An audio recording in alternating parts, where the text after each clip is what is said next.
സംഭവിച്ചത്? എന്തിനാണ് നീ കരയുന്നത്? എല്ലാവരും എന്നെ ബലഹീനനെന്ന് പറയുന്നു. എനിക്ക് ആരുമില്ല. ഞാനും ഒരിക്കൽ അങ്ങനെ തന്നെയായിരുന്നു. എല്ലാവരും എന്നെ ഒഴിവാക്കിയിരുന്നു.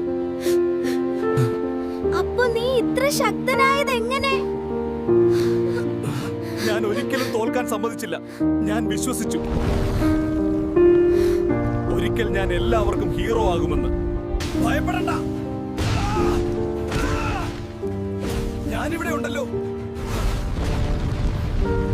കൂട്ടുകാരെ, നാരുട്ടോയെ നിങ്ങൾക്ക് ഇഷ്ടമാണെങ്കിൽ ഒരു ലൈക്ക് അടിക്കൂ. ഇത്തരത്തിലുള്ള കൂടുതൽ നാരുട്ടോ കഥകൾ കാണാൻ ചാനൽ സബ്സ്ക്രൈബ് ചെയ്യാനും മറക്കല്ലേ. നാരുട്ടോ ചേട്ടാ, നീ സത്യമായ ഹീറോയാണ്.